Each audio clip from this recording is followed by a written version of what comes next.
Et bonjour à tous, on se retrouve aujourd'hui pour les résultats de SmackDown du 9 septembre 2022.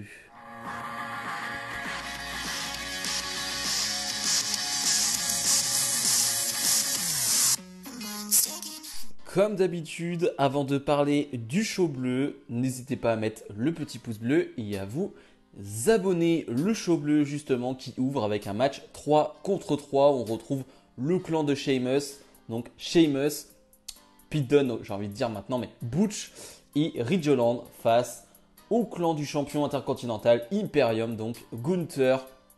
On retrouve Giovanni Vinci qui est maintenant dorénavant de retour, j'ai envie de dire, cette phrase ne veut rien dire, mais en tout cas il est de retour dans Imperium et bien évidemment Ludwig Kaiser.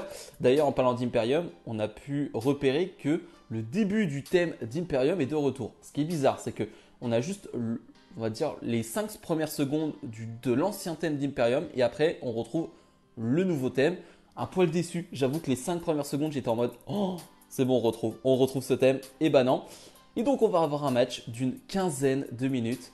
Un match excellentissime. Vraiment un super match de catch. Vraiment, vraiment. Et surtout, Sheamus. Sheamus qui est giga over. Le public est debout pour Sheamus. Je suis trop content. Je suis trop content de cette réaction du public pour Sheamus. Comme quoi, hein, souvent, certains me disent ça sert à rien de faire des gros matchs ou quoi que ce soit. Regardez, Sheamus fait un fantastique match avec Gunther lors de Clash at the Castle.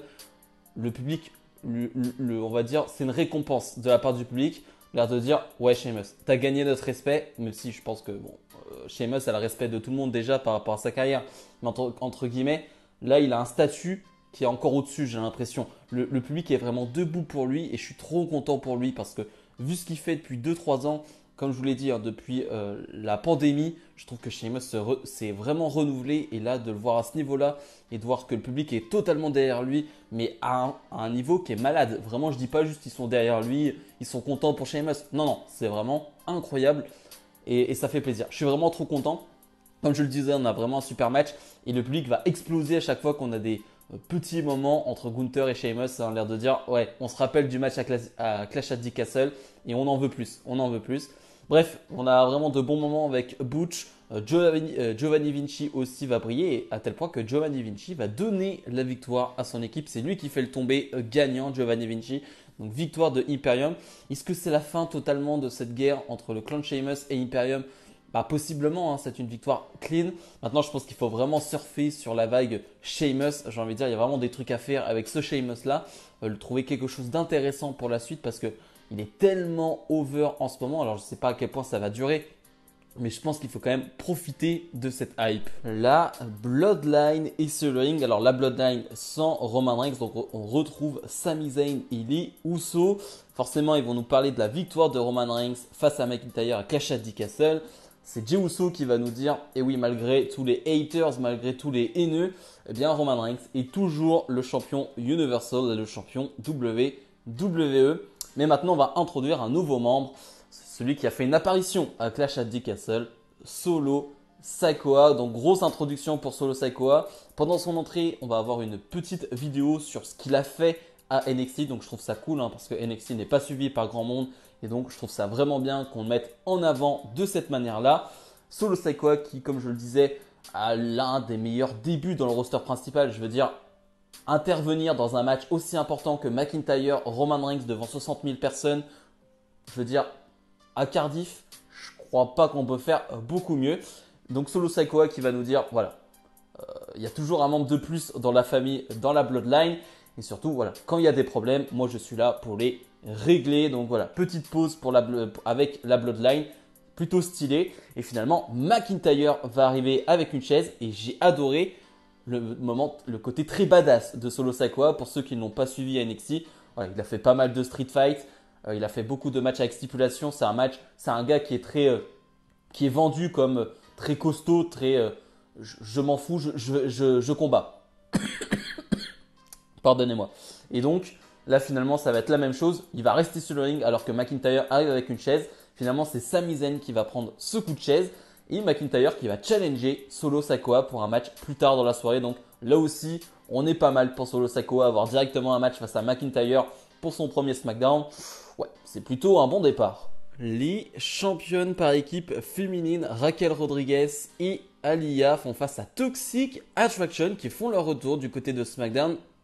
Elles qui avaient déjà eu un match à SmackDown dans ce tournoi justement pour les titres tag, qui finalement font leur retour. Alors on ne sait pas si c'est vraiment un véritable call-up, c'est-à-dire que si elles vont véritablement être chaque semaine à SmackDown, parce que pour le moment, il n'y a vraiment rien d'annoncé du côté de NXT, elles sont toujours avec Mandy Rose, donc je pense qu'elles vont peut-être être entre les deux pour le moment, c'est possible. Je pense que ça peut être possible, peut-être aussi pour voir la réaction du grand public à Toxic Attraction. Et d'ailleurs, ce match fait plutôt sens parce que c'est un match qu'on aurait dû avoir lors de la demi-finale de ce tournoi, qu'on n'avait pas pu avoir malheureusement dû à la blessure de Gigi Dolin. Voilà, ça avait changé tout le tournoi. Match qui va durer 5 minutes. C'était pas mal, c'était vraiment pas mal. Il y a une bonne réaction du public, je trouve, pour Raquel Rodriguez et Aliyah. Ça fonctionne plutôt bien. Voilà, je sais que beaucoup ne voulaient pas les voir championnes. Mais factuellement, le public réagit bien à ce duo. Alors, réagit surtout bien à Raquel Rodriguez, ça fonctionne vraiment bien. Raquel Rodriguez, il n'y a toujours rien à dire. Ces hot tags sont toujours aussi cool et font toujours autant réagir le public. J'ai bien aimé le finish avec ce spear porté par Aliyah qui était vraiment bien porté. Et forcément, Raquel Rodriguez qui va porter sa powerbomb à une main. 1, 2, 3, victoire des championnes clean. Ce qui est bien, voilà, c'est vraiment bien. Toxic Attraction enchaîne un peu les défaites en ce moment. Je ne sais pas du tout c'est quoi justement la suite pour elles. Je ne sais pas du tout. Comme je l'ai dit, si elles vont quitter Mandy Rose, si elles vont rester à SmackDown, je ne sais pas. Mais en tout cas, les championnes sont plutôt over. Donc c'est plutôt une belle réussite ce tournoi tag féminin. Match à 5 pour déterminer qui sera la prochaine challengeuse au titre de Liv Morgan à Extreme Rules, un PLE qui aura lieu dans un mois. On retrouve donc Natalya, on retrouve Ronda Rousey, Sonya Deville, Xia Li et Lacey Evans. Il n'y a pas grand chose à dire sur ce combat, ça va durer 4-5 minutes grand maximum. Et c'est une destruction de la part de Ronda Rousey. Ronda Rousey qui va vite éliminer Natalya, qui finalement va vite éliminer Lacey Evans. Mais au même moment, Sonya Deville va éliminer Xia Li. Donc là, tu te dis, c'est bien, on va rester à 2 à la fin. Et on aura peut-être un vrai match 1 contre 1 entre Sonya Deville et Ronda Rousey. Bon, ça va pas durer plus longtemps que ça. Ronda Rousey prend vite le dessus et fait abandonner Sonya Deville. Donc c'est une destruction de la part de Ronda Rousey qui devient donc la challengeuse au titre de Liv Morgan. Et pour moi, ce match était prévisible parce qu'en fait, cette division féminine de SmackDown, malheureusement, il n'y a pas grand-chose à faire. Voilà, il a vraiment du gros boulot, Triple H, avec cette division féminine parce que il n'y a pas beaucoup de matériel. En termes de qualité, je suis désolé pour les femmes en question, mais en termes de qualité et en termes de quantité, il n'y a pas grand-chose pour lui. Donc c'est très très compliqué. Il n'y avait pas grand-chose à faire que de mettre Ronda Rousey dans cette position. Mais pour moi, ce match est une impasse. C'est-à-dire que si Liv Morgan gagne, il n'y aura plus personne pour elle derrière. Et si Ronda Rousey gagne, alors certes, on peut construire quelque chose avec Shayna Baszler. D'ailleurs, il y a eu encore un petit moment backstage avec elle. Mais voilà, il va falloir vraiment construire un truc très très solide. Et pour le moment, j'y crois pas vraiment. Voilà, Shayna Baszler, c'est pas over, c'est rien du tout. Elle a perdu contre Liv Morgan. Donc j'y crois pas vraiment. Donc pour moi, c'est une impasse ce match et ça va être un gros bordel. Et il y avait finalement que Ronda Rousey qui pouvait remporter ce combat. Match 4 contre 4. On retrouve les Street Profits et Hit Row face à Los Lotarios et Maximum Maze Modays. Un match qui va durer 5 minutes. Et c'était exactement ce à quoi je m'attendais. Un match qui va profiter à Hit Row dans le sens où l'équipe la plus over de ce match, bien évidemment, c'est les Street Profits qui sont très très over. Et ça va profiter à Hit Row et c'est exactement le but recherché. Hit Row viennent d'arriver du côté de SmackDown. Ils n'ont pas forcément beaucoup de fans pour le moment.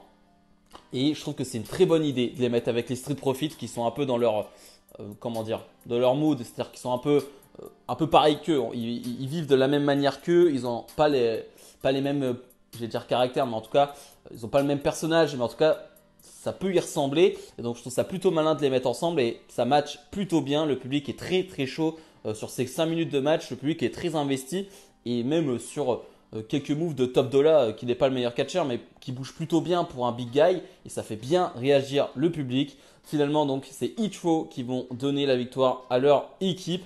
Donc voilà, ça fonctionne plutôt bien. Hitro, là avec les Street Profits, il va falloir bien réussir l'enchaînement maintenant, de voir ce qu'on peut faire avec eux. Est-ce qu'on va faire une petite feud? Est-ce qu'on va aller directement vers les titres? Voilà, il va falloir voir jusqu'où va aller Hitro maintenant. Alpha Academy sont du côté de SmackDown, hein, eux qui sont plutôt à Raw, donc dans le show rouge, et là ils sont dans le show bleu, mais pour une bonne raison. Gable qui va prendre le micro et dire je suis là pour ruiner le retour de Braun Strowman à SmackDown, comme lui a ruiné notre opportunité pour les titres tag ce lundi à Raw. Et c'est vrai, ça fait sens, c'est-à-dire que Braun Strowman est arrivé pendant ce match tag, alors que Gable et Otis avaient possiblement une chance d'être challenger numéro 1 au titre par équipe. Donc Gable, il l'a mauvaise et ça se comprend pour le coup, hein, c'est pas vraiment il. Et Gable surtout qui va se faire huer à mort. Alors j'y connais vraiment rien en sport américain, mais il me semble qu'il n'y a pas d'équipe de basket à Seattle. Et justement, il va parler de super athlète, mais il va dire, voilà, Otis est un super athlète, mais vous y connaissez pas vraiment en super athlète parce que à Seattle, il n'y a même pas d'équipe de basket. Donc là, il va se faire huer, mais fortement, vraiment très huer. Les gens sont debout pour le huer. Ça fonctionne toujours aussi bien, hein, ce genre de phrase. Et finalement, Braun Strowman va arriver avec un nouveau thème pour Braun Strowman.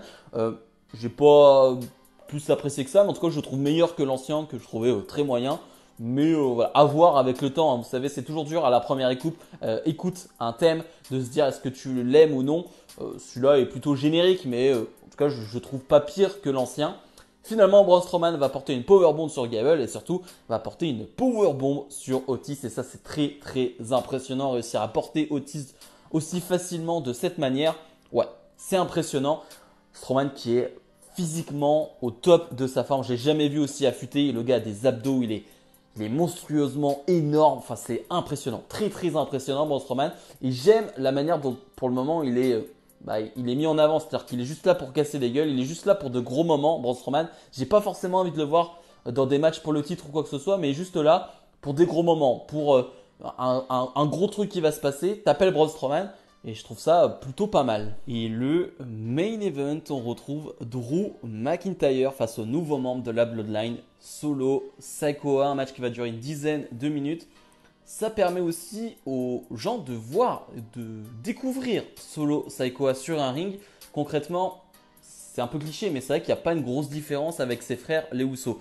Pour moi, la grosse différence, c'est que peut-être qu'il est plus, on va dire, courageux, dans le sens, pas courageux, c'est bête de dire ça dans le catch, mais on va dire qu'il va plus à la bagarre. Il est plus quelqu'un de physique, entre guillemets. Je ne sais pas si vous arrivez à comprendre ce que je veux dire, mais globalement, il utilise les mêmes prises que ses frères. Il n'y a pas d'énorme différence, mais je trouve que c'est plus dans l'agressivité, dans la manière de faire qu'il y a une différence.